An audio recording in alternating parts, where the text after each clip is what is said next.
हरे कृष्णा। धनवत प्रणाम सब लोग। मंगलाचरण की जय। मंगलाचरण की जय। भगवते वासुदेवाय। ओम नमो भगवते वासुदेवाय। ओम नमो भगवते वासुदेवाय। नारायणं नमस्कृत्य नरं चैव नरोत्तमं देवी सरं सदेव्यं ततो जयो मुदिर्यते। नष्टप्रायेषु भद्रेषु नित्यं भागवत सेवया भगवती उत्तम श्लोके भक्तिर्भवति नैष्टिकी। ओम अज्ञानतिमिरान्धस्य ज्ञानाञ्जनशलाकया चक्षुरुन्मीलितं येन तस्मै श्रीगुरवे नमः। नमामि स्थापितं येन भूतले स्वयं रूपा कदा मह्यं ददाति स्वकरान्तिक। वन्देऽहं श्रीगुरु श्रीयुतपदकमलं श्रीगुरु वैष्णवांश श्रीरूपं साद्वजातं सगणललिता श्रीतं शरीरं साद्वैतं सावधूतं परिजनसहितं कृष्णचैतन्यदेवम् राधान् कृष्णपादान् सगणललिता श्रीविशाखान्वितांस कृष्णकरुणा सिन्धु दीनबन्धु जगत्पते गोपेश गोपिकान्त राधाकान्त नमोस्तुते। तप्त कांचन गौरांगी राधे वृन्दावनेश्वरी शोभानुसुते देवी प्रणमामि हरिप्रिये। कृपासिन्धु भैवच पतितानां पावनेभ्यो वैष्णवेभ्यो नमो नमः। पादाय कृष्णप्रेष्ठाय भूतले श्रीमते भक्तिवेदान्त स्वामिनिति नामिने। नमस्ते सरस्वती देवे गौरवाणी प्रचारिणे निर्विशेषा शून्यवादी भाषतादेशसारिणे। नमः चैतन्य प्रभु नित्यानंद श्री अद्वैत गदाधर शिवासादि गौर भक्तवृंद।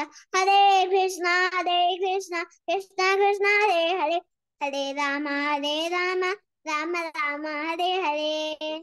वासुदेवाय देवकी नंदनाय च नंद गोपाल कुमाराय गोविंदाय नमो नमः। अरविंदे न पदारविन्दं मुखारविन्दे विनवेशयन्तं वतसपत्रस्य पुटेशयानं बालं मुकुन्दं मनसा स्मरामि। बालं मुकुन्दं मनसा स्मरामि। हे कृष्ण हे राधव हे सखेति गोविन्द दामोदर माधवेति गोविन्द दामोदर माधवेति। श्याम कृष्ण हे हरे मुरारी हे नाथ नारायण वासुदेवा हे पिबस्व मधुतमे तदेव बालं ददामोदर माधवेति गोविन्द दामोदर माधवेति।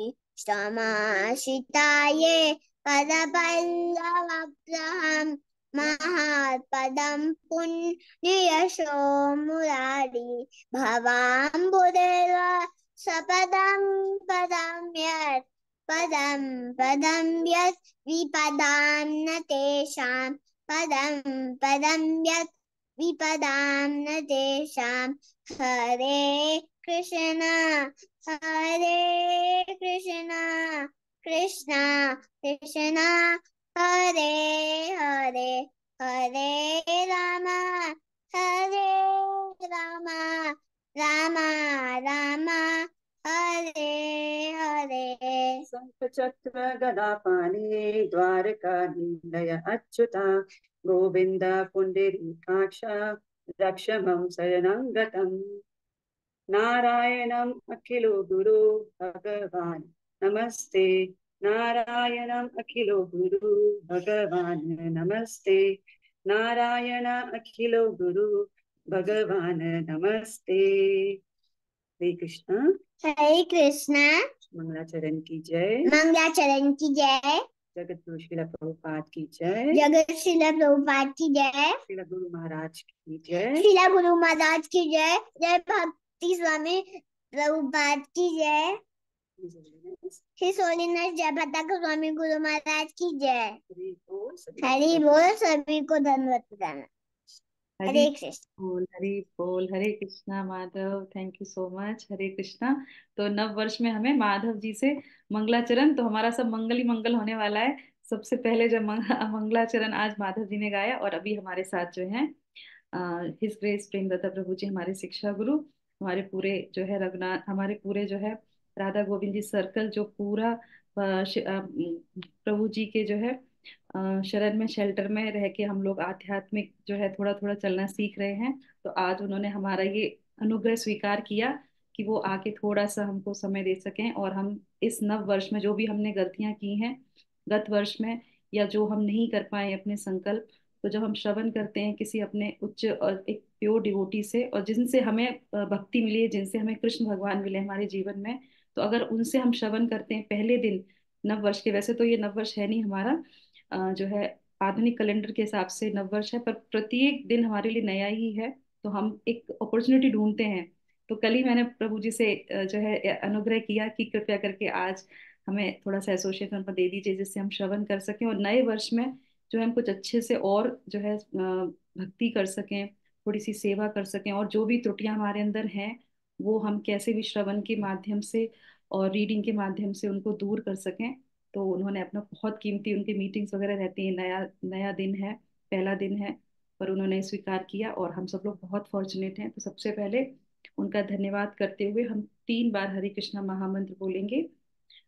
हरे कृष्णा कृष्णा कृष्णा हरे कृष्णा हरे हरे हरे, हरे, हरे हरे राम हरे राम, राम राम राम हरे राम हरे। हरे हरे। हरे हरे कृष्णा कृष्णा कृष्णा कृष्णा कृष्णा हरे कृष्णा हरे। हरे हरे। हरे हरे राम राम हरे हरे राम, राम राम राम राम राम हरे हरे। हरे हरे हरे। कृष्णा हरे कृष्णा कृष्णा कृष्णा कृष्णा कृष्णा हरे हरे। कृष्णा हरे हरे हरे। राम हरे राम, राम राम राम राम हरे राम हरे। राम हरे हरे। हरे सो मच जी। हरे कृष्ण। हरे राम हरे राम।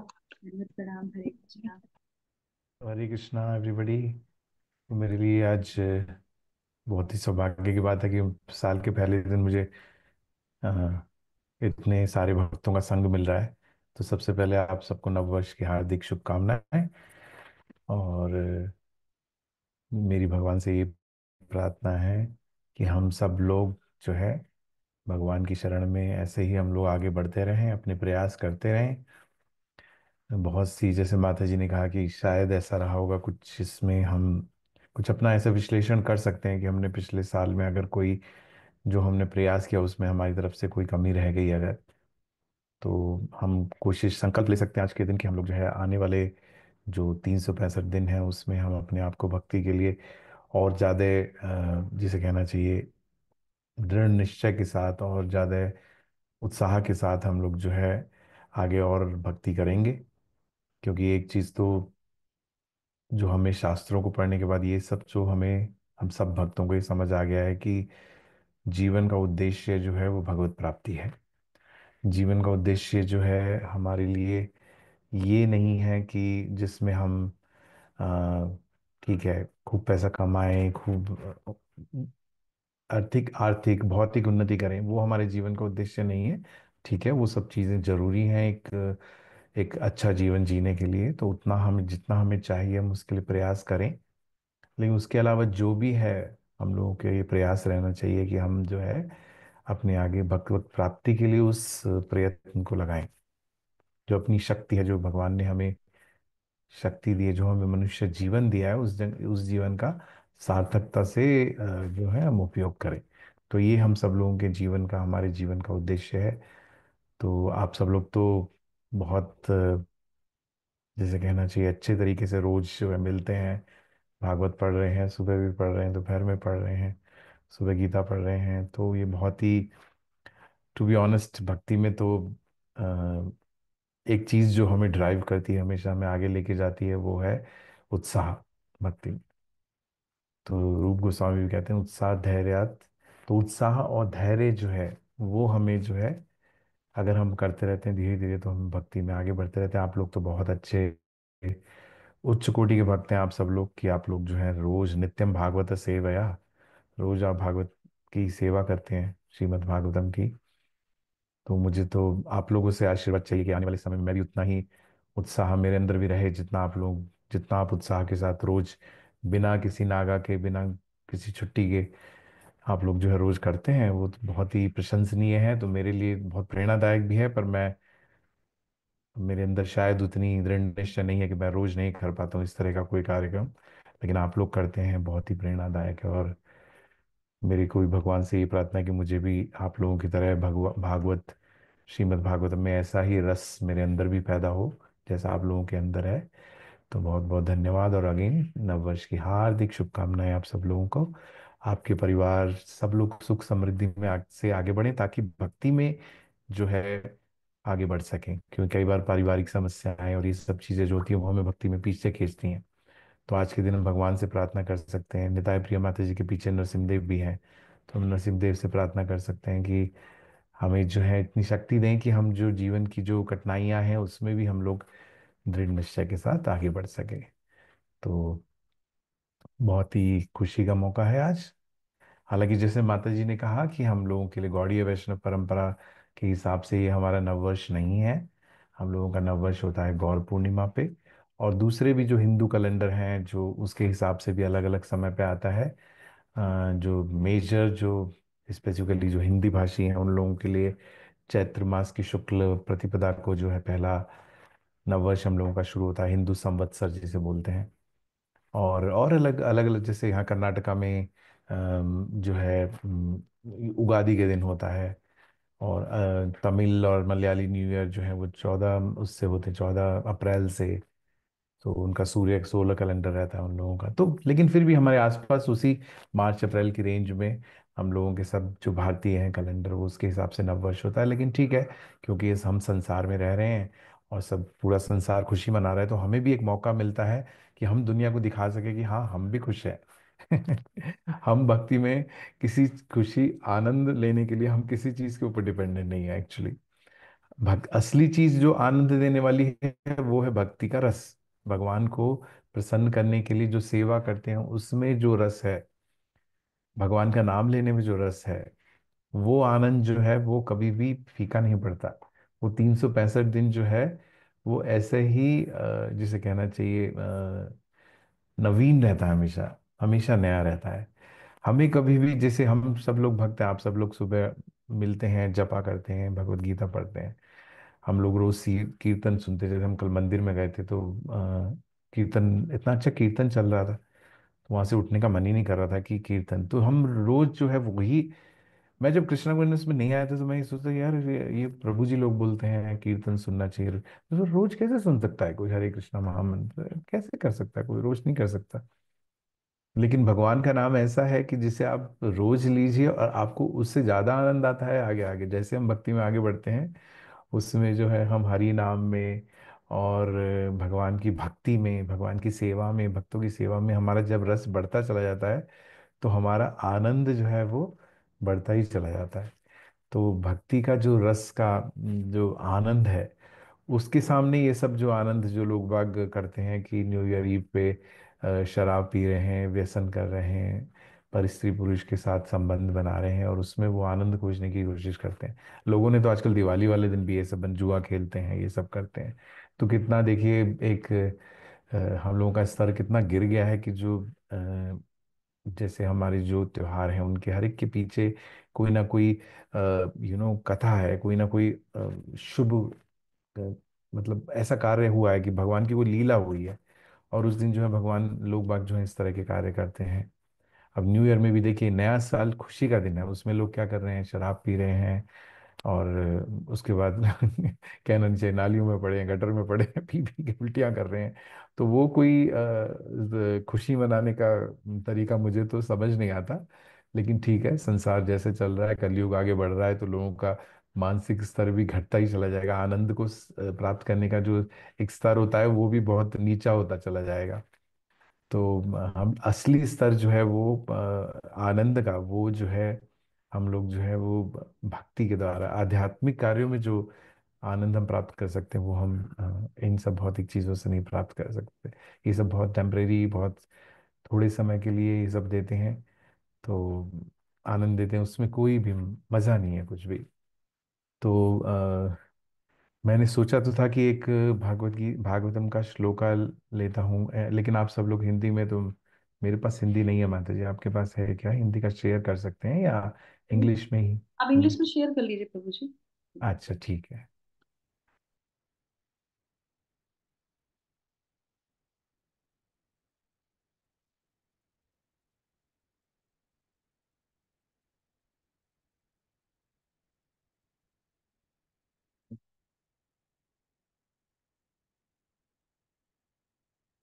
तो ये पहले स्कंद के दूसरे अध्याय का 7वां श्लोक है। ये चैप्टर एक्चुअली बहुत मुझे पसंद भी है, और इसमें जो भक्ति का जितना गुणगान किया गया है इस पूरे चैप्टर, ऑलमोस्ट सारे श्लोकों में, वो बहुत ही अगर हम इसको पढ़ें तो हम लोग भक्ति में बहुत स्थिर हो सकते हैं।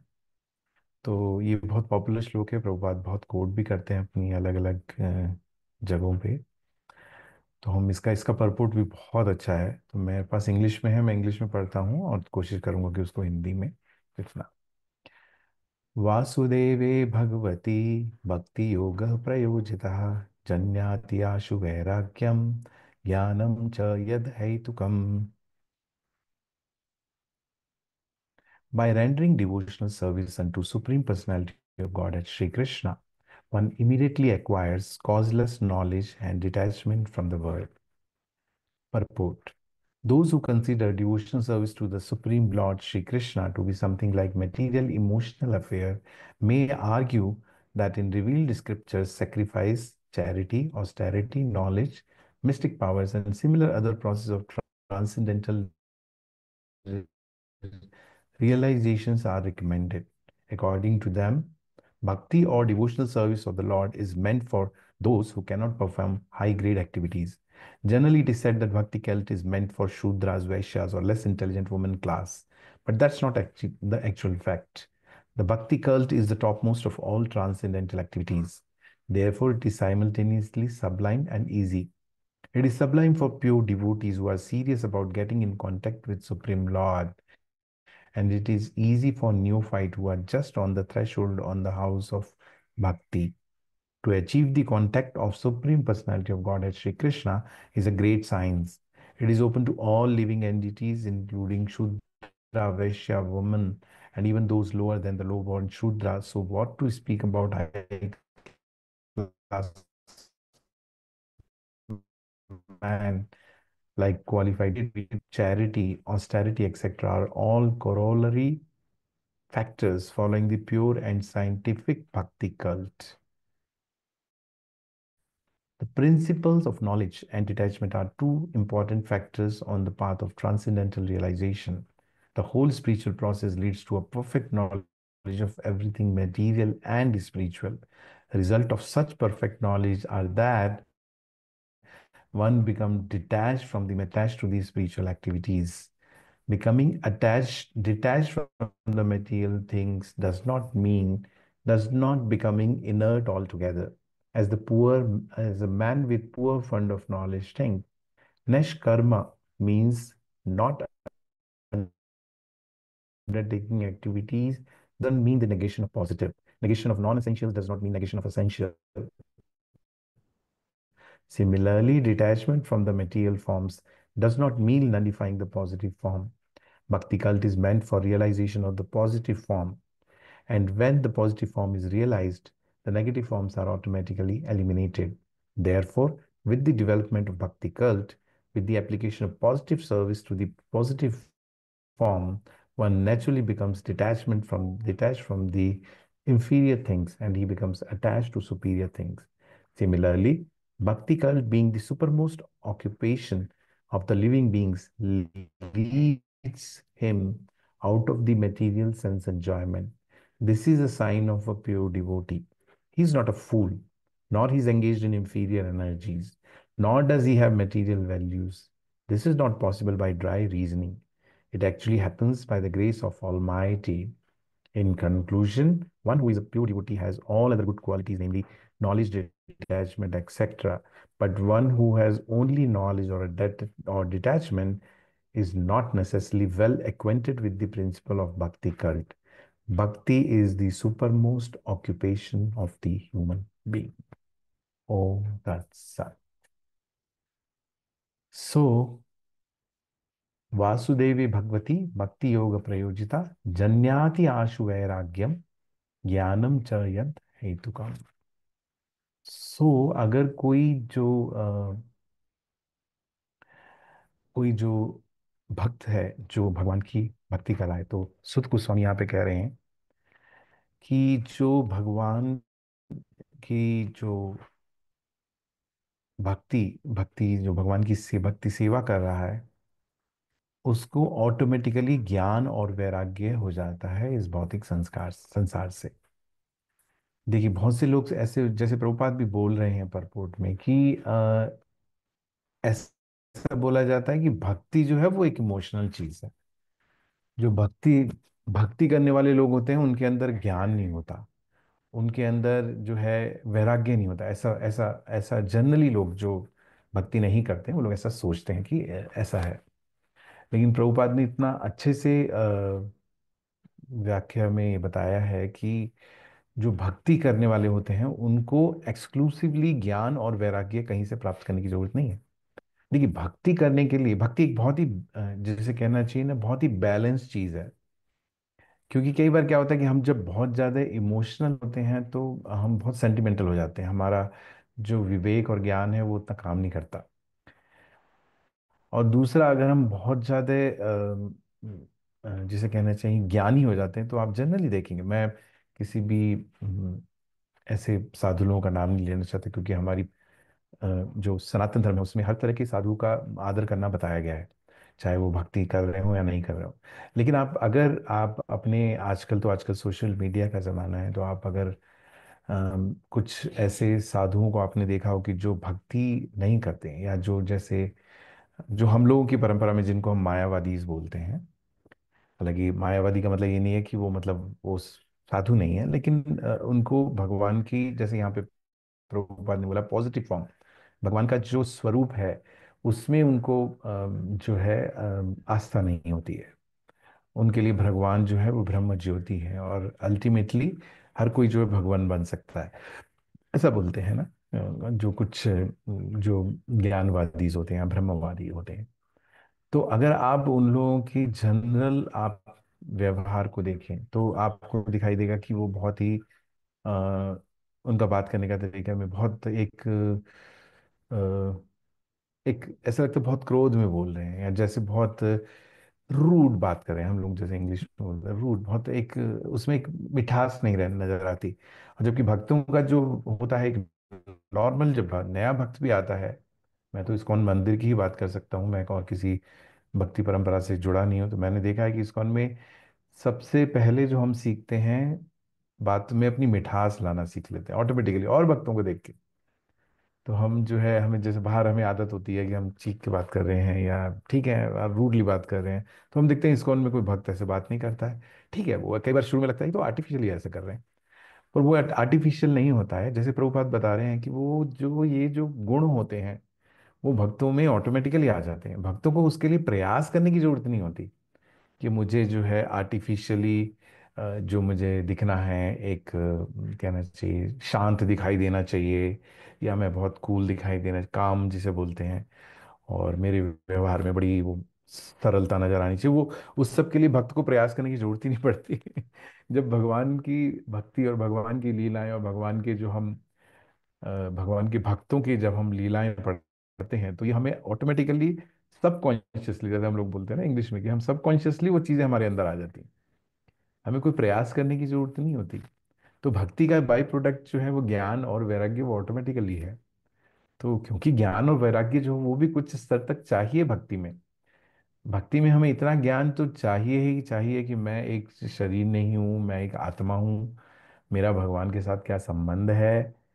तो इसलिए ये सब, इसको जाने बिना हम भक्ति में आगे नहीं बढ़ सकते, क्योंकि हमें भगवान से संबंध तो तभी स्थापित होगा जब हमें पता हो कि हम शरीर नहीं है, हम आत्मा है। तो ये जब तक वो तो ज्ञान जो है, इसलिए आप प्रभुपाद के नाम में भी देखेंगे भक्ति वेदांत ज्ञान, शिल प्रभुपाद। तो भक्ति और Vedanta, Vedanta is generally considered as knowledge, मतलब ज्ञान की जो लोग ज्ञान के मार्ग पे चलते हैं वो लोग वेदांत और वेदांत का अध्ययन करते हैं। जैसे कि आप चैतन्य महाप्रभु की लीला में हम देखते हैं कि सार्वभौम भट्टाचार्य जो कि जगन्नाथपुरी के जो प्रमुख प्रीस्ट थे, मतलब पुजारी थे। तो जब चैतन्य महाप्रभु पहली बार जगन्नाथपुरी पहुंचे और भगवान जगन्नाथ जी के सामने जाके खड़े हुए और उन्होंने भगवान के दर्शन किए, तो वो इतने आत्म विभोर हो गए कि वो जो है वहां पे बेहोश हो गए। और उस समय जो है सार्वभौम भट्टाचार्य ने ये देखा कि अरे ये तो कोई यंग, एक युवा सन्यासी है जो कि मतलब अभी तक सेंटिमेंटली डांस कर रहा था और अब एकदम बेहोश हो गया। तो उन्हें लगा कि भाई ठीक है, क्योंकि ये सन्यासी की है तो ठीक है। तो उन्होंने उसको अपने घर लेके गए और उन्होंने जो है उनकी देखभाल करी। फिर चैतन्य महाप्रभु वापस होश में आए, तो फिर उसके बाद जो है उन्होंने 7 दिन जो है वेदांत का जो है उनको पाठ किया चैतन्य महाप्रभु को। और जो 7वें दिन जो उन्होंने जब चैतन्य महाप्रभु से पूछा कि मैं पिछले 7 दिनों से बोल रहा हूँ, आपको कुछ समझ में आ रहा है या मतलब सब अ, ऐसे ही है? तो उन्होंने कहा हाँ, समझ में तो मुझे आ रहा है, लेकिन आप जो वेदांत का जो व्याख्या आप दे रहे हैं, वो वेदांत की व्याख्या जो है वो एक गौण व्याख्या है, मतलब सेकेंडरी इंटरप्रिटेशन आप दे रहे हो। जो उसकी मुख्य व्याख्या है वो आपने जो है कहीं नहीं बताई है। उसके बाद चैतन्य महाप्रभु ने बोलना शुरू किया और सार्वभौम भट्टाचार्य जो है वो सुनते, मुंह खुल के सुनते ही रह गए उन्हें।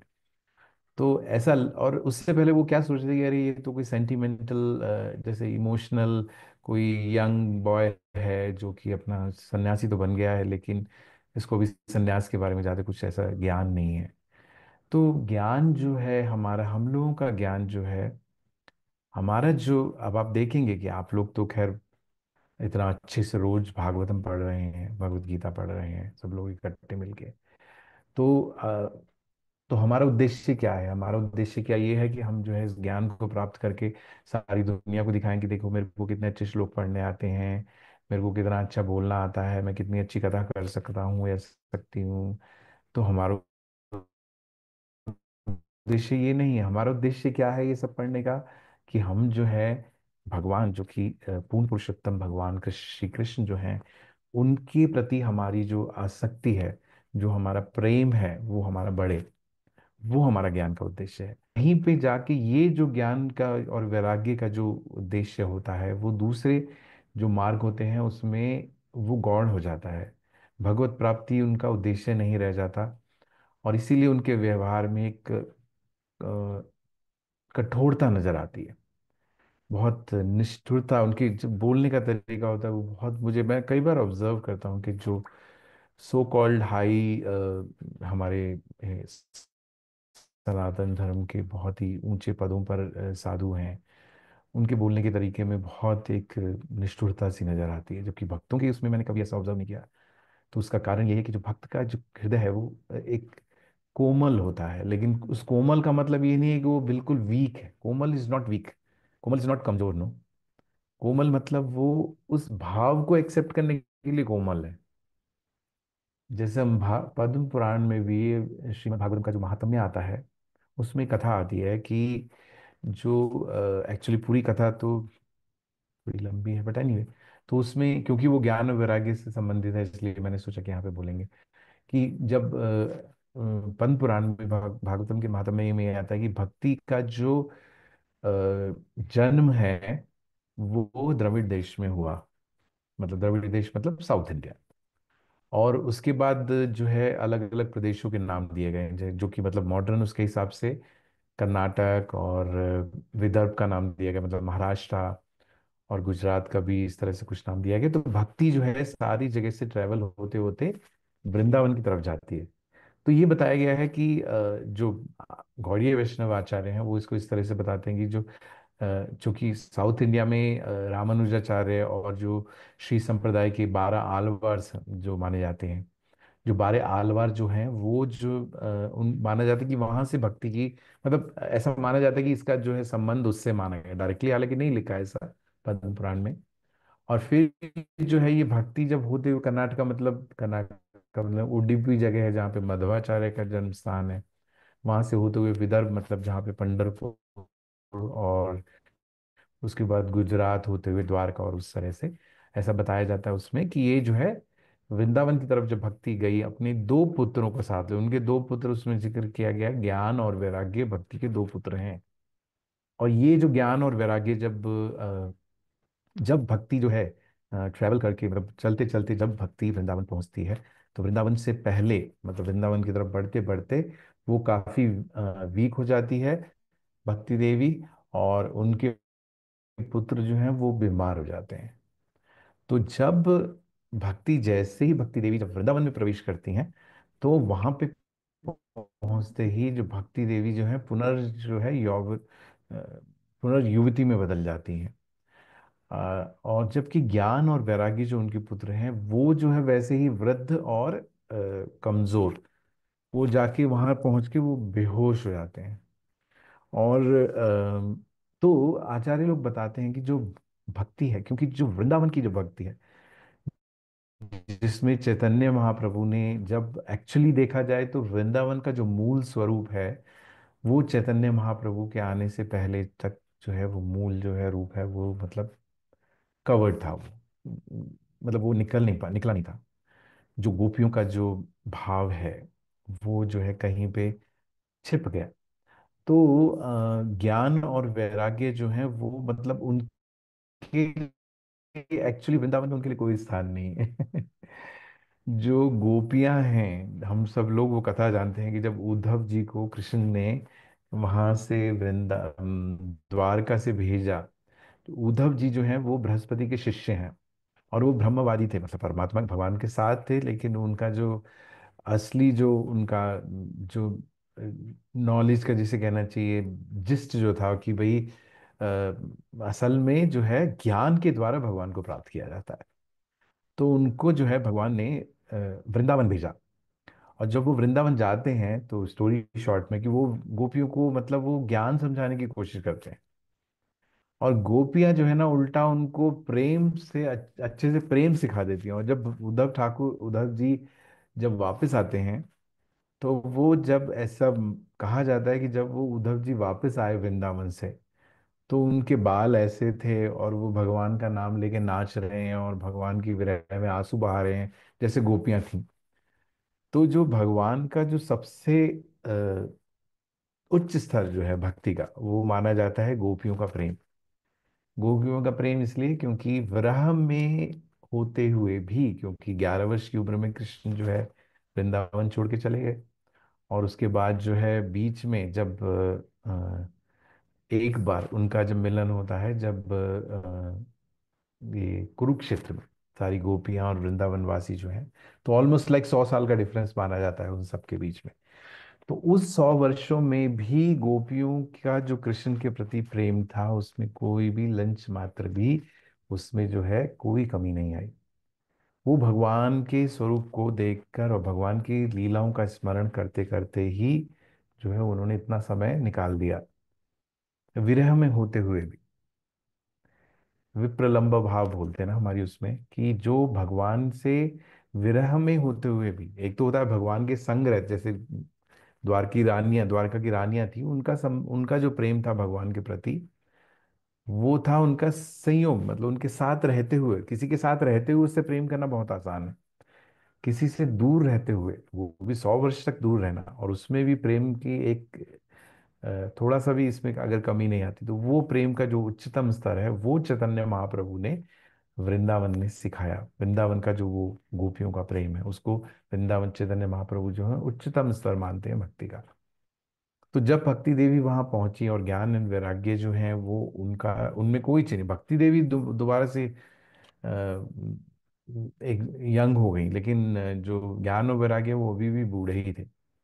तो इतने में नारद मुनि वहां पे आते हैं और वो उनको देख के भक्ति देवी से पूछते हैं कि आपके विषाद का कारण क्या है। तो वो उसमें बोलती हैं कि मैं तो वृंदावन में आके दोबारा से यंग हो गई, लेकिन मेरे ज्ञान और वैराग्य जो ये मेरे पुत्र हैं, इनका जो है कोई इनमें कोई मतलब ये एक्टिव नहीं हो रहे हैं दोबारा से। तो नारद मुनि वहाँ पे वेदों के मंत्र पढ़ते हैं और उपनिषद का पाठ करते हैं, बहुत प्रयास करते हैं कि, लेकिन उससे कोई चेंज नहीं आता।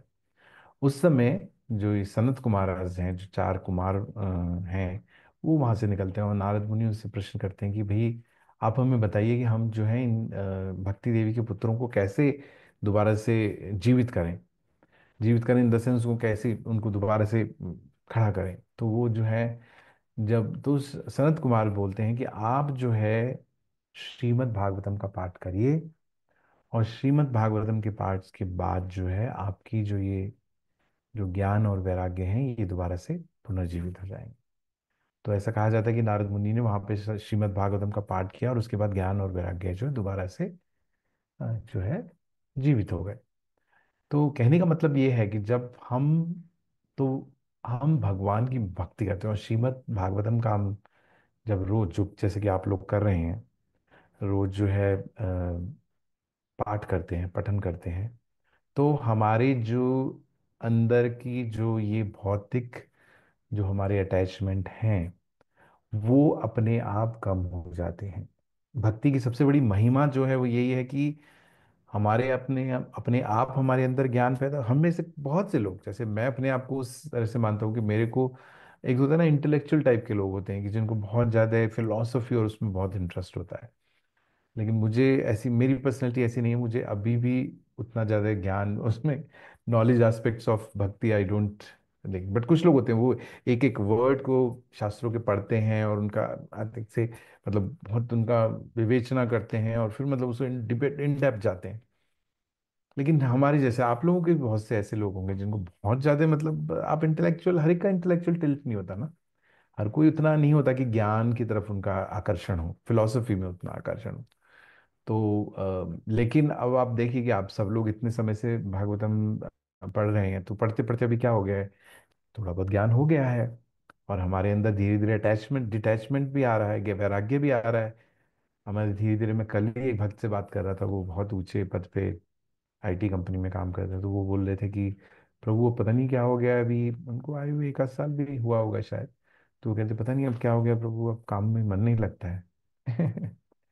तो मैंने कहा ये चलिए इसका मतलब आप प्रोग्रेस कर रहे हैं भक्ति में।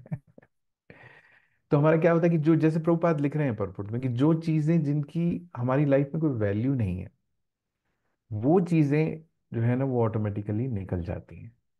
मतलब इसलिए प्रभुपाद कह रहे हैं कि negation of negative does not mean that positive. हमें पॉजिटिव चीज को अपनी चीज से अपनी लाइफ से हटाने की जरूरत ही नहीं पड़ती भक्ति करने के बाद।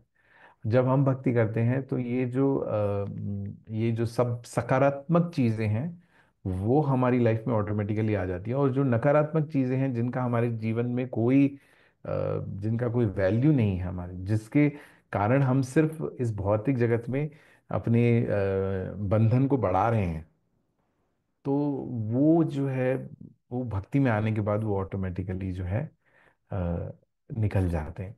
तो भक्ति में आने के बाद भक्ति भगवान की लीलाओं का स्मरण करने के बाद, भगवान की गुणों का पाठ करने के बाद और कथा करने के बाद हमें जो है ऑटोमेटिकली वो हमारे अंदर धीरे धीरे आत्मसात होने लगते हैं, हमें कोई प्रयास नहीं करना पड़ता। जन्याति आशु वैराग्यम, मतलब जन्म हो जाता है, भक्ति और ज्ञान और वैराग्य का जन्म हो जाता है भगवान की सेवा।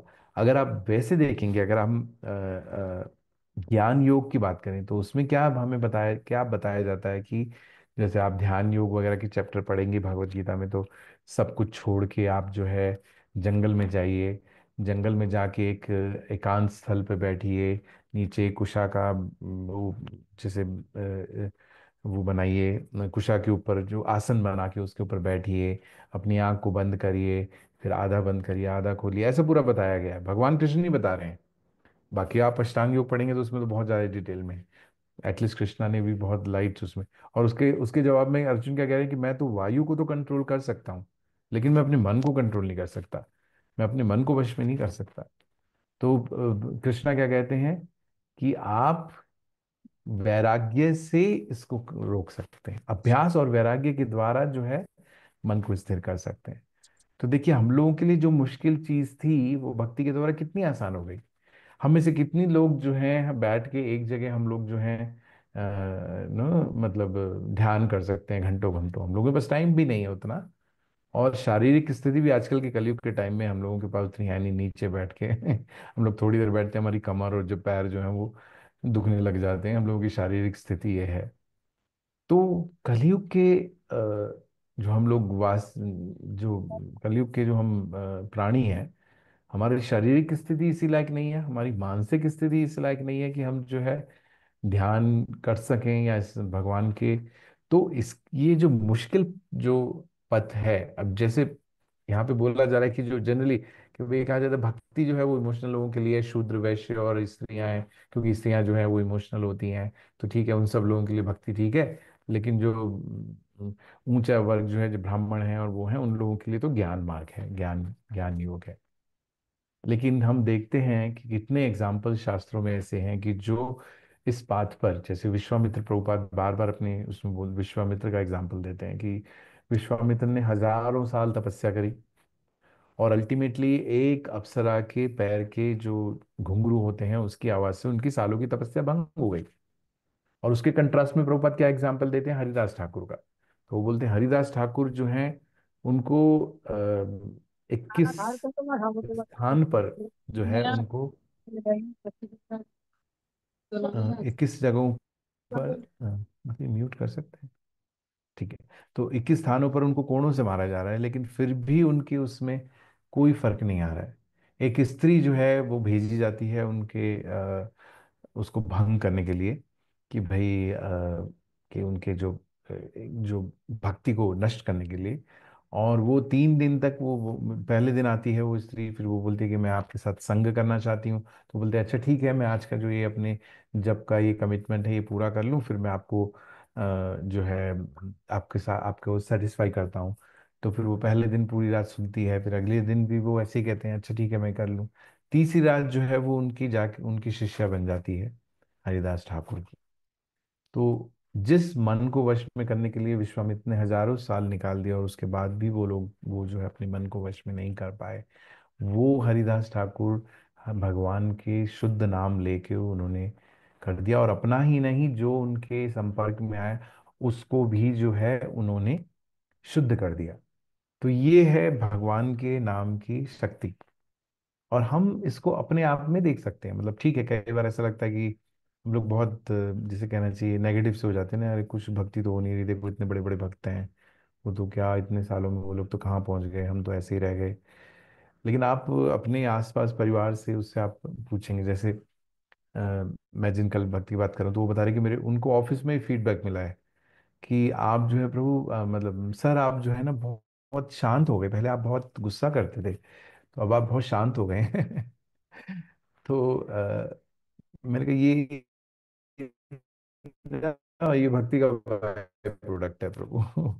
ये हमें कुछ एक्सक्लूसिवली नहीं, तो क्या होता है आप इतने मोटिवेशनल स्पीकर्स को सुनने लोग बाग जाते हैं कि एंगर को कैसे कंट्रोल करना है, और मोटिवेट कैसे करना है अपने आप को, कैसे आगे बढ़ना है, ये बढ़ना है, वो क्या करना है। हम लोगों ने कौन सी कोई हमने कोई हम किसी के पास नहीं गए। हम जो है सिर्फ अपने जो वरिष्ठ जो भक्त लोग हैं उनकी कथा सुन सुन के, और उनके जो भागवतम पढ़ पढ़ के, भगवद गीता पढ़ के, शास्त्रों को पढ़ के, अध्ययन करके हम लोग जो है इतना अपने आप को बदल पाए हैं इतने कम समय में। एक्चुअली ऐसा कहा जाता है शास्त्रों में कि अपने स्वभाव को बदलना बहुत मुश्किल है। और लेकिन एक सिर्फ भक्ति ही एक ऐसी चीज है जिससे आदमी अपने स्वभाव को बदल सकता है। नहीं तो आप कितनी कोशिश कर लीजिए, आप नो जो गांधी जी के 3 बंदर जैसे हो गए ना, कि आंख बंद मैं बुरा नहीं देखूंगा, बुरा नहीं सुनूंगा, बुरा नहीं बोलूंगा। आप कितने टाइम कर सकते हैं ऐसे, कितने टाइम नहीं हो सकता है। तो वो जो भक्ति एक इतनी प्रैक्टिकल चीज है कि हम भगवान के गुणों का वर्णन करते करते ही हमारे अंदर वो गुण आ जाते हैं। मतलब ठीक है, हम भगवान के गुणों के बराबर तो नहीं हो सकते, लेकिन जब हम बार बार पढ़ते हैं भगवत गीता में 12वें अध्याय में, 13वें अध्याय में, और ऑल चैप्टर्स में भगवान जो है अलग अलग जगहों पर भक्तों की गुणों की वो करते हैं कि ये गुण होने चाहिए भक्तों के अंदर, कि भक्त हम्बल होना चाहिए, भक्त यू नो समदर्शी होना चाहिए, भक्त के अंदर क्रोध नहीं होना चाहिए। तो ये सब चीज़ें जो हैं, वो हम बस जब वो पढ़ते हैं पहली बार तो हमें लगता है अरे यार ये तो बड़ा मुश्किल काम है, ये कैसे होगा, हमारे अंदर ये कैसे आएंगे ये चेंजेस। तो लेकिन कुछ समय के बाद हम देखते हैं कि हमारे अंदर ये ऑटोमेटिकली आ गए, हमें कुछ प्रयास नहीं करना पड़ा। तो ये जो है भक्ति की, ये जो है जिसे कहना चाहिए कि ये ग्लोरिफिकेशन, क्या क्या कहते हैं ग्लोरिफिकेशन को हिंदी में क्या बोलेंगे,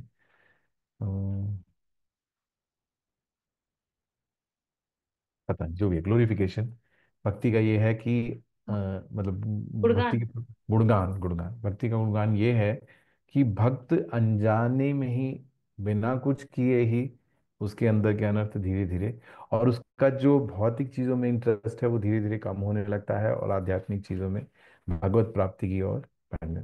शृण्वताम स्व कथा कृष्णा पुण्य श्रवण कीर्तना।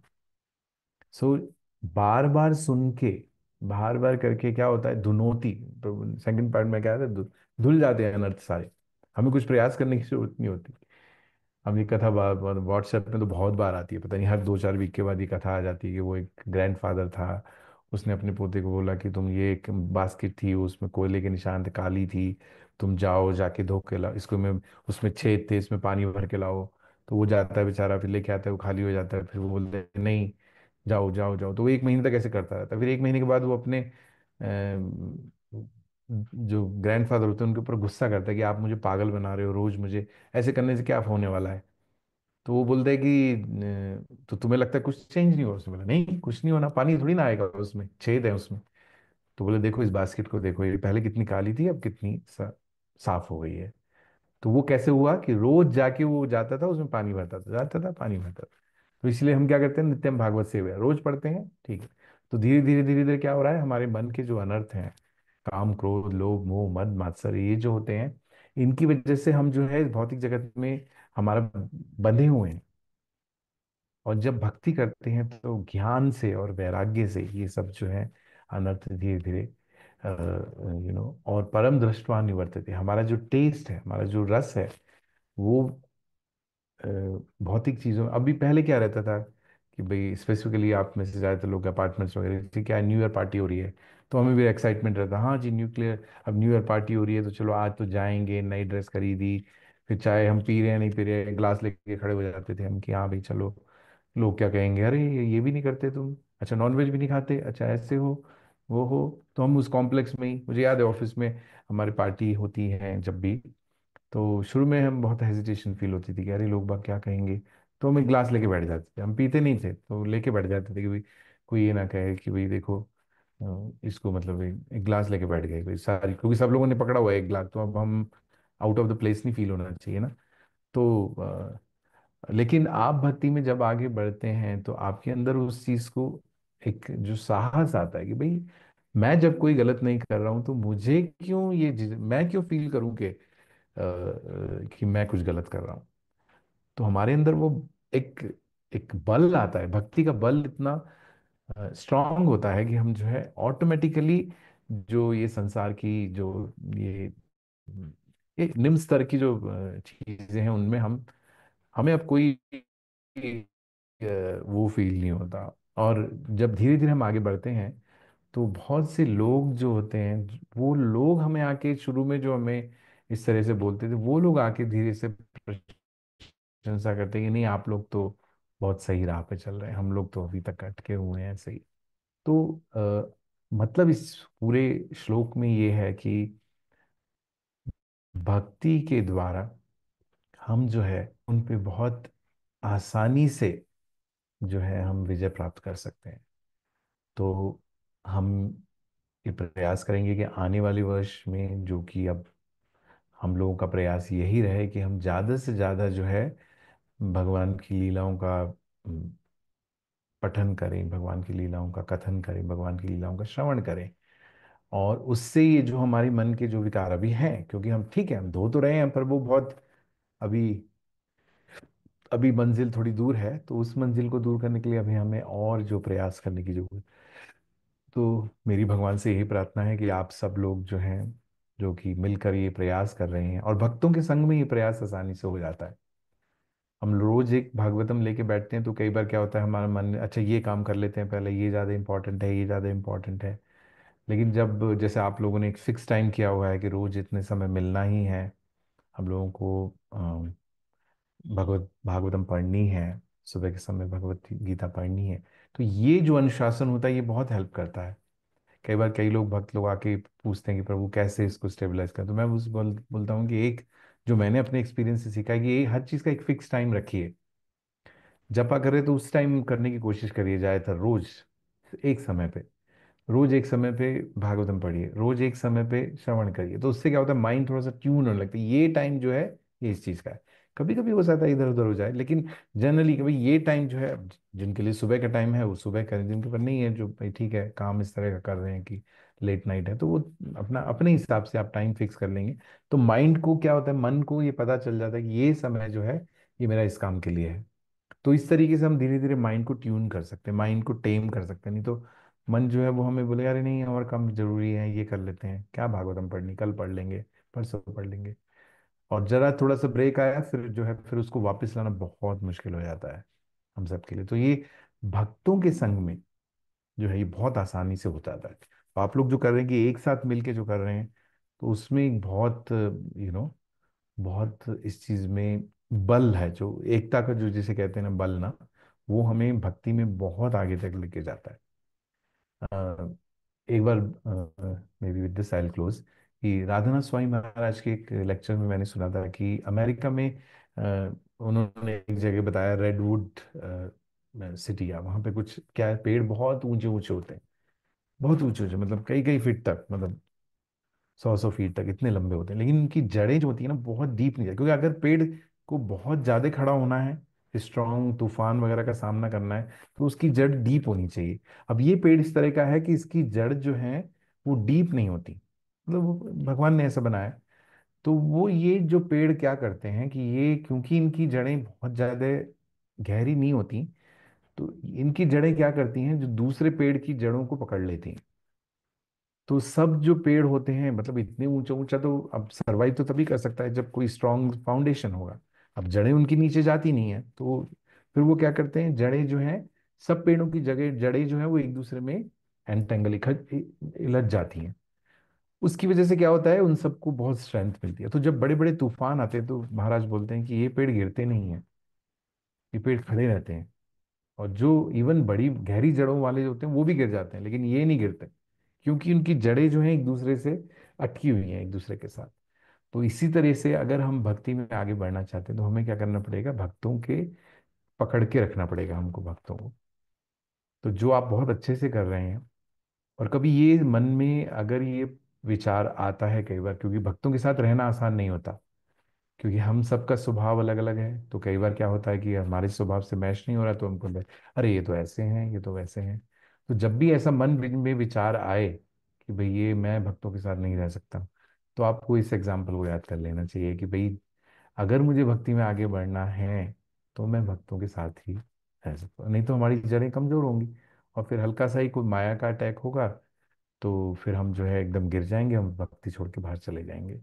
तो फिर हमारा भक्ति प्राप्ति का जो उद्देश्य है भगवत प्राप्ति का, वो जो है नहीं हो पाएगा। तो भक्तों के संग में रहते हुए आप लोग बहुत अच्छे से प्रयास कर रहे हैं। कार्तिक मास में भी आप लोगों ने मास में बहुत अच्छा संकल्प किया। आप लोगों ने बुक डिस्ट्रीब्यूशन, शिक्षा सेरेमनी में भी आप लोग बहुत उत्साह से शिक्षा में आगे बढ़ रहे हैं, सब लोग आगे आगे गुरु आश्रय और जो प्रभुपाद आश्रय, गुरु आश्रय, जो आगे के इनिशिएशन की तैयारी कुछ लोग आप में से कर रहे हैं। बहुत अच्छी चीज़ है ये। भक्तों के साथ मिलके उत्साह आता है, हमें ये आता है, प्रेरणा मिलती है जब हम दूसरे भक्तों को देखते हैं कि हाँ भाई देखो उन्होंने भी, वो भी तो हमारी तरह ही हैं, उनका भी परिवार है, उनके भी बच्चे हैं, उनके भी माँ बाप हैं, वो लोग भी कर रहे हैं तो हम भी कर सकते हैं। नहीं तो अकेले में क्या होता है कि अरे मेरे से तो नहीं होगा, तो बहुत ज़्यादा कमिटमेंट है। बहुत से लोग इसको इसलिए छोड़ के भाग जाते हैं कि उन्हें लगता है अरे ये तो इसको में तो बहुत कमिटमेंट है। लेकिन हम ये कमिटमेंट जो भगवत प्राप्ति है उसके सामने कुछ भी नहीं है एक्चुअली। इतना बड़ी चीज हम लेने जा रहे हैं, भौतिक चीजों के लिए हम कितना प्रयास करते हैं, इंजीनियरिंग मेडिकल सीए करते हैं तो कितना प्रयास करते हैं, तो ये तो एक उसके सामने कुछ भी नहीं है। ये तो भगवत प्राप्ति के लिए एक हमें अपनी एक सिर्फ जीवन शैली में थोड़ा सा बदलाव लाना है, बाकी तो और कुछ नहीं करना। भौतिक चीजों को तो प्रभुपाद इस परपोर्ट में ही बोल रहे हैं कि हमें नहीं छोड़नी है, कोई भौतिक चीज छोड़ने के लिए तो कह ही नहीं रहा है हमें। सिर्फ हमें उसको डाइवर्ट करना है, अपनी सेंसेस को लगाना है भगवान की सेवा में। तो आप लोगों ने जितना भी प्रयास पिछले वर्ष किया है, सब लोगों ने मिल के, चाहे भागवत गीता भागवतम रीडिंग है, बुक्स रीडिंग है, शिक्षा में आगे आप लोग बढ़ रहे हैं, कार्तिक महीने के संकल्प हैं। मुझे याद है आप लोगों ने जो हमने उग्रम वीरम का जो वो किया था, वो भी आप सब लोगों ने मिलके किया। बहुत अच्छा आप लोगों का, एक बहुत अच्छा ग्रुप का एक कलेक्टिव जो प्रयास है, वो मुझे लगता है आप सब लोगों को भक्ति में बहुत आगे लेके जाएगा। और भक्तों के साथ प्रेम से जो संबंध बना रहता है, उसमें भक्ति के साथ आगे बढ़ना बहुत आसान है, अकेले बहुत मुश्किल है। तो इसी के साथ मैं यहाँ पे समाप्त करता हूँ, और आप सब लोगों का बहुत बहुत धन्यवाद कि आप लोग मिलकर इतने अच्छे से भक्ति कर रहे हैं, जो कि बहुत प्रेरणादायक है। और मेरी भगवान से यही प्रार्थना है कि आप सब लोग मिलके अगले साल इससे और दुगनी जो है भगवान की भक्ति करें, ताकि भगवत प्राप्ति का जो हम सब लोगों का जीवन का उद्देश्य है, उस मार्ग पे हम सब लोग मिलकर जो है आगे बढ़ सकें। Okay, thank you so much. Hare Krishna Krishna Krishna Hare Hare, Hare Ram Ram Ram Hare Hare. Hare Krishna प्रभु जी। थैंक यू सो मच प्रभु जी। Thank आज you. मतलब हमारा नया वर्ष जिसको बोलते हैं ना, हमारी डिजायर पूरी हो गई, क्योंकि पिछले साल हम हमेशा मेरे मन में यही रहता था कि अरे प्रभु जी, हमारा आपका एसोसिएशन हमको नहीं मिलता है, आपकी क्लास हमको नहीं सुनने में आती। मैं तो डायरेक्ट प्रभु जी से कई बार बोल चुकी, प्रभु जी मुझे ईर्ष्या भी होती है कि जब आप शोभा सिटी जाते हैं, वहां पे आपकी सैटरडे की क्लास होती है, हम कहते हैं हमारे माता रघुनाथ जी, इसलिए मेरी बंद हो गई शोभा सिटी की क्लास। उनकी चालू हो गई प्रभु। मेरी तो तो बंद हो गई। प्रभु जी जहाँ पे भी कदम रखते हैं तो वहां पे भक्ति पहुंच जाती है, फिर वो लोग भक्ति में आगे चले जाते हैं, तो हम लोग कहते हैं कि प्रभु जी हमको भी थोड़ा सा एसोसिएशन चाहिए। अब आप लोगों की प्रार्थना चाहिए कि मेरे को शोभा सिटी वालों ने तो निकाल दिया है, तो अब मुझे कोई ऐसे कोई नया स्थान मिले जहां मैं जाके, अब आरएस सिग्नेचर में शुरू किया था, वहां भी संतोष प्रभु ने ले लिया, तो अब मेरे पास कोई जगह नहीं है। तो आपको मुझे जो है कोई मेरे लिए प्रार्थना करिए प्रभु कि जी, मैं कुछ गुरु नई महाराज जगह। की पूरी पूरी कृपा है आपके ऊपर। आपने हमारा जो पूरा, मैं हमेशा इस बात से टेम्पल में भी, क्योंकि ऐसा नहीं है कि मैं ही बोल रही हूँ, हम सब लोग जानते हैं इस बात को कि हमारे टेम्पल में इतने अच्छे अच्छे बड़े बड़े सर्कल हैं, और पर जो प्रभु जी को जो सब लोग प्रेम से, जैसे उनका नाम है प्रेम दाता, और पूरे टेम्पल में जो प्रभु जी को जितना प्रेम दिया जाता है, और कहते हैं आपका जो ग्रुप है ना, वो तो बहुत ही अच्छा है, बहुत सब लोग बड़े मिल के खुश होके चलते हैं एक साथ। तो उसकी वजह क्या है, वो उसकी वजह लीडर ही है ना। जैसे वो माता करते जी, हैं। अपनी चीज हमेशा ऐसी लगती है, टेढ़ा है पर मेरा है, तो वो वाली बात तो मैं भी सब लोगों से यही बोलती हूँ कि नहीं, हमारे प्रभु जी इतने अच्छे हैं कि उन्होंने हम सब लोग को फ्री छोड़ रखा है, जिसकी जो मर्जी हो करो, पर वही है कि वो उनका शेल्टर इतना अच्छा है कि उन्होंने प्रेम से हम सब लोगों को अध्यात्म में ला लेके भी आ गए हैं। और धीरे धीरे धीरे जो चीजें हमसे दूर होनी चाहिए, वो प्रेम से, जैसे माता जी हैं, सरस्वती माता जी, प्रभु जी धीरे धीरे हम लोग को समझाते भी है कि हाँ ये चीज यहाँ पे ऐसे नहीं होनी चाहिए, ऐसे करना है। और बड़े प्रेम से, हमें पता भी नहीं चलता है कि उन्होंने किस डायरेक्शन में हमको मोड़ दिया। और हम धीरे से मुड़ के, जैसे अभी हम लोग गए थे ना यात्रा में, मुझे वो याद आ जाता है, वो कट प्रभु जी, जो समुद्र में वो जो कुंड जो मिलता है पानी का, हाँ, इतने करेक्ट। स्लोली से वो जाके और उसमें समुद्र में वो मिल समझ रहा में है। आता हम लोग भी ऐसे, पता नहीं, हम लोग धीरे से जाके भगवान की तरफ धीरे धीरे धीरे धीरे मुड़ रहे हैं। तो ये बहुत बड़ी हमारी सौभाग्य है कि हम इतने अच्छे लीडर के अंदर जो है। और जैसा कि अभी प्रभु जी बोले कि शोभा सिटी में क्लास बंद हो गई है, तो प्रभु जी अभी हमारे 5 सेक्टर है ना, छठ गोस्वामी, तो छठा सेक्टर भी आप खोलने जा रहे हैं इस नव वर्ष में। हम भगवान से यही प्रार्थना करते हैं कि हमारा ये पूरा परिवार और बड़ा हो, एक और सेक्टर चालू हो जाए। तो जीव गोस्वामी रह गए, कौन सा एक कोई गोस्वामी रह गए शायद। रघुनाथ भट्ट गोस्वामी रह गए। तो रघुनाथ भट्ट गोस्वामी चालू हो जाए, तो परिवार हमारा बड़ा हो जाए। और अगर किसी का कोई प्रश्न हो, कुछ पूछना चाहें, तो पूछ सकते हैं प्रभु जी से, क्योंकि ये एसोसिएशन जल्दी जल्दी नहीं मिलता है, बड़ी मुश्किल से आज हमको मिला है प्रभु जी का एसोसिएशन। तो प्रभु जी एक मेरा भी प्रश्न है, किसी हम्म, और का हो तो आप प्लीज पूछ लीजिएगा। जैसे हम लोग श्रीमद् भागवतम पढ़ते हैं, सुबह भगवत गीता पढ़ते हैं, तो हमने नियम तो हमारा बन ही गया है भगवान की कृपा से, गुरु की कृपा से। पर कभी कभी कहीं ना कहीं हमारा एकदम मूड ऐसा रहता है कि हाँ पढ़ना ही तो है, ही पढ़ना तो है, पढ़ लिया हम्म। उसको। या फिर कभी कभी लगता है कि नहीं, श्लोका पे ज्यादा कंसंट्रेट करें। तो किस चीज पे हमें ज्यादा कंसंट्रेट करके पढ़ना चाहिए, जिससे हम इस नव वर्ष में हम और अच्छे से श्रीमद् भागवतम को अपने उतार सकें, और थोड़ा सा और अच्छे से भक्ति कर सकें। जैसे वो पढ़ लिया, 9th कैंटो तक आ गए हम लोग पढ़ पढ़ के। अरे वाह, बढ़िया। पर ज्ञान भी कुछ नहीं आया, वैराग्य तो पता नहीं है गजब कब आएगा। वो नहीं तो ये देखिए, ये यही तो मैंने पूरा जो सेशन था वो इसी चीज पे था कि जो हमें हमारी नॉलेज के बिना ही हमारे अंदर वो चेंजेस आ जाते हैं। तो सिर्फ भागवतम को सिर्फ पढ़ना, अगर आप उसमें अकल भी नहीं लगा रहे मान लीजिए, तो भी सिर्फ जो उसमें भी जो है एक व्यक्ति के अंदर जो है वो चेंज आते हैं। और यहाँ तो आप लोग सब मिलके कॉन्शियसली उसको पढ़ रहे हैं और कॉन्शियसली प्रयास कर रहे हैं। तो जैसे आप लोगों ने सुना होगा ये एग्जाम्पल अमोघ लीला प्रभु के लेक्चर्स में कई बार आता है कि जैसे वो बोलते हैं कि अलग अलग कई लोग गए, वो पत्थर को काटते रहे, काटने काटने काटने, तो वो उन्हें लगता है कि भी छोड़ दिया, थोड़े दिन के बाद यार ये कुछ नहीं हो रहा। फिर लास्ट में एक बंदा गया, उसने मारा, तो लास्ट आखिरी जो है वो उसको लगा कि वो टूट गया, बट एक्चुअली वो पिछले इतने टाइम से जो उस पे ठोकर वो मार रहे थे, तो उसकी वजह से वो पत्थर टूटा। लेकिन वो ऐसा लगा कि लास्ट में एक दिन जिसने लास्ट बंदे ने आके मारा तो उससे टूटा। पर ये जो इतने लोगों ने आके के बाद जो टूटा की, तो वो सारा प्रयास है।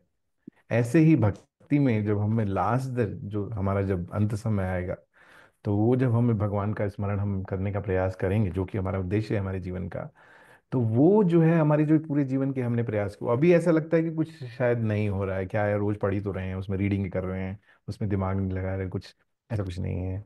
वो भागवतम इतना शुद्ध ये भक्ति जो है वो इतना शुद्ध है, और सब चीज़ों का मिश्रण है। भक्ति को आप रीडिंग भी कर रहे हैं, आप लोग हियरिंग भी कर रहे हैं, श्रवण भी कर रहे हैं, और सेवा भी कर रहे हैं सब लोग, आप लोगों मिलके सेवा भी करते हैं, तरह तरह की मंदिर में सेवाएं हैं, या वैसे भी आप लोग सब मिलके जो एक एक ये ऑर्गेनाइज करना प्रोग्राम, वो भी एक सेवा है सबकी अलग अलग। मैं देखता हूँ आपके ग्रुप में कि कोई मंगलाचरण कर रहा है, कोई कुछ कर रहा है, कोई कुछ कर रहा है, कोई मैसेज भेज रहा है। तो इन सब चीज़ों से, सब जो सेवाएं हैं उससे क्या होता है कि हमारे मन को शुद्ध होता है हमारा मन। तो जो आप प्रयास कर रहे हैं, सबसे देखिए सबसे ज्यादा ध्यान से पढ़ने वाली चीज जो है वो है प्रभुपाद के परपोर्ट्स। तो जो हम प्रभुपाद के परपोर्ट्स पढ़ते हैं, तो उसमें हमें जो ज्ञान मिलता है, क्योंकि कई बार श्लोकों में जो चीज होती है प्रभुपाद उससे उल्टी चीज बोल देते हैं परपोर्ट्स में। क्योंकि वो एक सेल्फ रियलाइज्ड सोल जो है ना, उनको जो भगवान से जो आत्म साक्षात्कार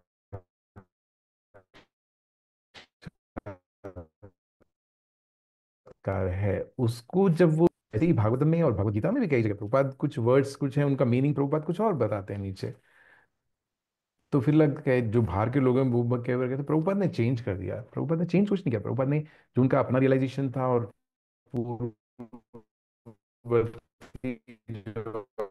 आचार्य लोग हैं, उनके गुरु या आचार्य, उन सबका जो इस पे थोड़ा अगर उन्होंने कोई चेंज कर दिया तो उसमें कोई गलत नहीं है, क्योंकि असली जो उसका अर्थ हमें तभी जो हमारे पूर्ववर्ती आचार्य हैं उनके जो रियलाइजेशंस वहाँ पे होते हैं, तो उससे जो प्रैक्टिकल जो आज पूरी उम्मीद है मैं कभी रीडिंग सेशन में आया नहीं आप लोगों के, लेकिन आप लोग परपोर्ट्स पढ़ रहे हैं तो उसमें पूरे प्रभुपाद ने एक्सप्लेन किया है। और ये तो बहुत अच्छी बात है कि आप लोग जो नाइन्थ कैंटो पे आ गए इतने अभी इसके बाद 10th कैंटो, 11th कैंटो बहुत इंपॉर्टेंट कैंटोज हैं दोनों। तो इसी तरह से आप लोग प्रयास करते रहिए, ज़्यादा ही चिंता मत करिए कि हम उसको हम बहुत वो करना है। ये चीज़ ऐसी है कि जिसमें अपने आप, जैसे पानी होता है ना, वो अपने आप जगह बनाता रहता है ऊपर से नीचे। जैसे कुंती महारानी भी कहती है ना कि पानी जो है वो जैसे मुझे समुद्र, जैसे पानी नीचे की तरफ की, वैसे ही मैं जो है आपकी तरफ बढ़ूँ, आप मुझे ऐसे तो इसी तरीके से जो है ये सब ये सभी तो प्रयास है ना, जिनके द्वारा हम अपने इंद्रियों और मन को जो है वश में करने का प्रयास कर रहे हैं। तो ये प्रयास में कोई इसमें आई थिंक कोई प्रॉब्लम नहीं है, आप लोग अच्छे से कर रहे हैं। कोशिश करिए आप लोग अगर परपुट्स को और ध्यान से पढ़ सकें, और तो अच्छा रहेगा, बाकी तो I think it is good only. जी प्रभु जी, थैंक यू प्रभु जी। किसी और माता जी का कोई प्रश्न तो नहीं है? कुछ जिज्ञासा हो तो पूछ सकते हैं, अभी कोई डाउट?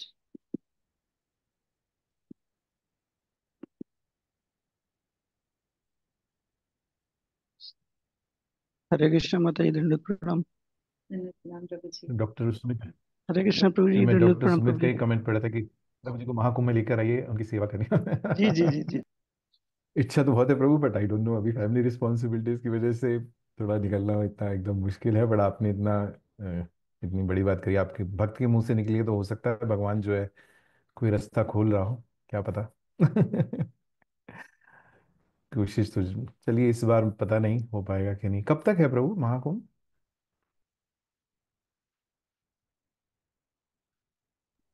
आई थिंक प्रभु जी स्टार्ट स्टार्ट हो रहा है 14 जनवरी से, मकर संक्रांति से, तो फिर रहता है ये लगभग लास्ट वही जो बसंत बसंत पंचमी पंचमी का, का रहता है। आई थिंक ऐसे कुछ रहता है ना, लास्ट स्नान बसंत पंचमी बसंत का पंचमी रहता है। और महाशिवरात्रि पे भी रहता है हाँ, शायद। महाशिवरात्रि भी रहता जी, है, ये करेक्ट। मौनी अमावस्या के बाद ही मतलब रश हम्म। कम हो जाता है। अच्छा अच्छा। देखिए, अब अपने मुंह से, आपकी मुख से बात निकली है, तो हो सकता है भगवान कुछ चाह रहा हो। जी, आइए प्रभु जी, हमको भी सेवा का अवसर मिल जाएगा आपका। नहीं, हमें बिल्कुल। आपसे मिलने का अवसर मिलेगा। भक्त तो ऐसे भक्त जो दूर से, इतनी दूर रहते हुए भी आप इतने अच्छे से भक्ति कर पाते हैं। अपने जो भी आपका काम रहता रहेगा उसके बाद भी जो है, तो बहुत ही मतलब बहुत ही प्रेरणादायक चीज़ है ये तो। प्रभु बहुत जी, इंस्पायरिंग टू हियर आप कि आप इतनी दूर से कर। प्रभु जी बहुत सेवा करते हैं। अभी हम लोग जब पहले गए थे तब वहां पे भी प्रभु जी ने आके बहुत सहयोग किया। बहुत अच्छी बात है। ये अर्चना बहुत माता, कम लोग कर पाते हैं प्रभु। अर्चना माता जी गई थी तो उनके साथ भी पूरा सहयोग। और हमारे जो है सौम्य प्रभु और माता जी, जब वो लोग कोई ट्रैवल कर रहे थे तो वहां पे भी उन्होंने पूरा मतलब, कहीं पे भी अगर उनके आसपास भी कोई भी भक्त बैंगलोर से कोई भी पास होता है तो वो तुरंत वहां पे सेवा के लिए उपलब्ध हो जाते हैं। और अभी श्रीमद् भागवतम की सेवा की। और आज ही शायद प्रभु जी ने आज ही अपडेट किया था, आज ही उन्होंने अपने एक मित्र को भगवत गीता जो है वो गिफ्ट की और उनको मंदिर लेके गए, दर्शन कराए। नए एक उनके कोई फ्रेंड थे उनको, तो वो खुद भी आ रहे हैं और दूसरों को भी जो है प्रोत्साहित कर रहे हैं कि वो भी भक्ति में आए, तो बहुत ही अच्छा है। ये तो इसका, ये जो भक्ति का वृक्ष है ना, ये ऐसे ही चैतन्य महाप्रभु ने यही तो बोला है कि इस वृक्ष को और आगे बढ़ाना है। तो आप प्रभु, आप इतना अच्छा प्रयास कर रहे हैं। मतलब ऑनलाइन में उतना इंस्पायर हो पाना, टू बी ऑनेस्ट, कई बार मुश्किल रहता है, कई बार हम दूर भी रहते हैं जब, तो आप उसके बाद भी इतना कर रहे हैं, बहुत ही प्रशंसनीय है, बहुत ही सराहनीय है प्रभु। थैंक यू प्रभु जी, हरे कृष्ण। ये भी तो एक कृष्णा फैमिली है, एक्चुअल कृष्णा फैमिली।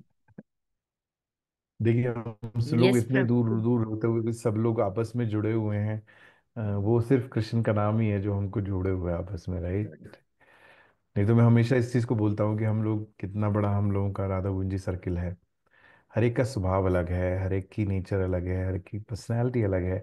अगर हम भौतिक स्तर पे देखें तो शायद हम कभी मित्र नहीं बन सकते कभी, मतलब we can't be friends, to be honest.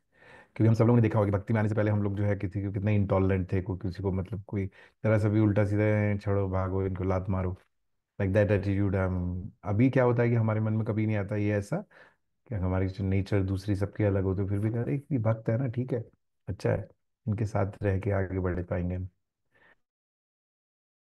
हर छोटे या बड़े भक्त का हमारे जीवन में ऐसा नहीं होता कि नए जो भक्त आ रहे हैं उनका भी हमारे जीवन में बहुत योगदान होता है, जो वरिष्ठ भक्त हैं उनका भी बहुत योगदान है, जो हमारे सेम स्तर के भक्त हैं जो हमारे साथ ही आए उनका अलग योगदान रहता है हमारे जीवन में। तो भक्तों का बहुत योगदान है जीवन में।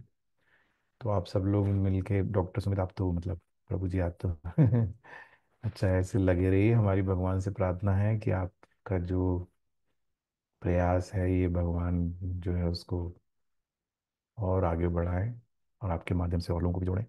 Thank you so much. Hare Krishna. तो अभी किसी और का कोई प्रश्न नहीं है तो फिर हम प्रभु जी को। अर्चना माता जी कुछ बोल रही थी, आई डोंट नो, मैंने शायद बीच में इंटरप्ट किया। हाँ, नहीं नहीं, मैं भी सुमित प्रभु के बारे में ही बताना चाह रही थी प्रभु, कि हम लोग भी जब गए इलाहाबाद तो 15 मिनट के नोटिस में प्रभु अपना सारा काम छोड़ के आ गए, और एकदम से फल मिठाई अपने साथ एक और जन को लेके। तो मतलब इतना करते हैं प्रभु की, हम तो बहुत बहुत धन्यवाद है उनका। भगवान उनको और भक्ति में आगे बढ़ाए। और बहुत ही अच्छा लगा प्रभु से मिलकर। थैंक यू माता जी, हरे कृष्ण, दंडवत प्रणाम। ये तो ड्यूटी है हमारी, आपको जब भी हो कभी भी याद करिए, मैं हमेशा तैयार हूँ सेवा के लिए। हरे कृष्ण। तो अभी हम लोग धन्यवाद करते हैं प्रभु जी का। हरे कृष्ण महामंत्र से प्रभु जी थैंक यू हमें सो रूपमयी गंगा माता जी का भी हमें वो करना चाहिए, ग्लोरिफिकेशन। माता जी जो है मच। यस प्रभु। हमारी रूपमयी गंगा माता जी, उनका जो अब पुनर्जन्म हुआ है, यस प्रभु। तो ये तो बहुत, तो माता जी, रूपमयी माता जी, गंगा माता जी, आपको बहुत बहुत क्या कहना चाहिए कॉन्ग्रेचुलेशंस, आपके नए जो गुरु महाराज ने आपको जो नया जीवन दिया है, और आपने जो है इतने दिनों की आपकी तपस्या का फल आपको फाइनली मिला है। तो वो तपस्या माधव के रूप में हमने देख ली पहले ही, कि आप जो तपस्या कर रहे हो बच्चों को इतने अच्छे से आप बढ़ा रहे हैं आगे। तो माधव देखिए कितना इनोसेंटली अभी भी लगा हुआ है, लेकिन उसको सब पता है जो उसने इतना अच्छे से बोला, मंगलाचरण और गुरु महाराज का जो वीडियो आपने शेयर किया था बहुत अच्छा है। तो हार्टिएस्ट कॉन्ग्रेचुलेशंस माता जी। प्रभु, थैंक यू प्रभु, रियली हम सब लोगों के लिए बहुत खुशी की बात है ये कि आपने जो है, आपको गुरु महाराज ने अपने चरणों में स्थान दिया है। अब आपके लिए आगे की भक्ति बहुत आसान हो जाएगी, क्योंकि गुरु का आशीर्वाद है। गुरु का आशीर्वाद हमेशा है, लेकिन एक जो फॉर्मल प्रोसेस से जो हो जाता है, तो उसके बाद जो गुरु की कृपा हमारे जीवन में हमेशा रहती है। तो मेरा सभी भक्तों से अनुरोध है कि इससे प्रेरणा लेते हुए, नित्य प्रिय माता जी हैं, फिर अब रूप रूप में गंगा माता जी हैं, तो इनसे आप लोग प्रेरणा लीजिए कि आप सब लोग भी गुरु के पादाश्रय जो है स्वीकार कीजिए, गुरु आपको अपने चरणों में स्थान दें, उसके लिए प्रयास करिए, उत्साहित होकर प्रयास करिए कि नहीं, हमें गुरु की शरण में जाना है और हमें गुरु की सेवा करनी है। और गुरु की सेवा करते करते ही हमको जो है ऑटोमेटिकली भगवान प्राप्त हो जाते हैं। तो जैसे भक्ति में जैसे हम डिस्कस कर रहे थे कि गुण जो हैं वो ऑटोमेटिकली आ जाते हैं, उसी तरीके से गुरु की शरण में जाके गुरु की सेवा करते हुए, गुरु के आदेशानुसार सेवा करते करते जो है हम भगवत प्राप्ति कर सकते हैं। तो रूपमयी गंगा माता जी, आपको दोबारा से बहुत कॉन्ग्रेचुलेशंस। और थैंक यू हमारी प्रभु। भगवान से प्रार्थना है कि आपकी भक्ति जो है और आगे बढ़े, आप और भक्तों को इंस्पायर करें, बहुत से लोगों को। आप अपने परिवार को आगे बढ़ा ही रहे हैं, तो बहुत अच्छी चीज़ है ये, हम सब प्रभु लोग के लिए और बहुत ज्यादा प्रेयर्स की जरूरत है प्रभु अब कि तो गुरु की अपने कृपा है माता जी, अब कोई चिंता की बात नहीं, अब तो गुरु महाराज देखेंगे चलिए ठीक है, थैंक यू माता जी। हरे हरे कृष्णा। कृष्णा प्रभु, हरे कृष्णा, दंडवत प्रणाम प्रभु। नमस्कार माता जी। कृष्ण प्रभु जी, दंडवत प्रणाम। हरे कृष्णा, धनुष प्रणाम। तो मई माता जी के लिए 3 बार हरे कृष्णा महामंत्र बोलेंगे, और प्रभु जी का जो समय सानिध्य मिला आज नव वर्ष के पहले दिन में। तो जैसे अभी हमारी संतोषनी माता जी, 3 माता जी नहीं है ना प्रभु जी, यहाँ पे 3-4 माता जी, हम्म। तो उनके आज गुरु महाराज ने उन लोग को एसोसिएशन दिया है, वो लोग एक छोटी सी ट्रिप पे गए हैं वहीं अरे वाह। लोग। हाँ, तो वो सारे अपने जो लोकल जितने डिसाइपल्स हैं उन सबको बुला के, तो वो उनका एसोसिएशन ले रहे हैं। तो हरी हम हरी। महाराज की इतनी कृपा है कि हमको जो है अपने शिक्षा गुरु से एसोसिएशन मिल गया आज के दिन। तो हमें भी बहुत प्रसन्नता है, तो हम जो है धन्यवाद अर्पण करते हुए प्रभु जी का। और माता जी के लिए आध्यात्मिक उन्नति के लिए 3 बार हरे कृष्णा महामंत्र बोलेंगे। Hare Hare Krishna Krishna, Hare Krishna, Krishna Hare Krishna, Krishna Krishna Hare Hare, Hare Ram Hare Ram Ram Ram Hare Hare, Hare Hare Krishna Krishna Hare Krishna Hare Hare, Krishna, Krishna Hare Ram Ram Ram Hare Hare Krishna Hare Krishna Krishna Krishna Krishna Hare Hare, Hare Hare Ram Hare Ram Ram Hare Hare. Hare Hare you so much प्रभु। हरे कृष्ण प्रभु थैंक जी, यू सो मच धन्यवाद। Everybody. Hare Dhanush thank you प्रणाम सो किरण मच माता प्रभु जी, जी। दंडवत प्रणाम प्रभु जी। कृष्णा प्रभु हरे जी, कृष्णा प्रणाम हरे प्रभु जी, कृष्णा। दंडवत प्रणाम। Thank you Dear so to much you, प्रभु जी, प्रणाम। Thank Thank you you so so much. much, प्रभु जी, धन्यवाद प्रणाम। प्रणाम प्रभु। प्रणाम प्रभु जी।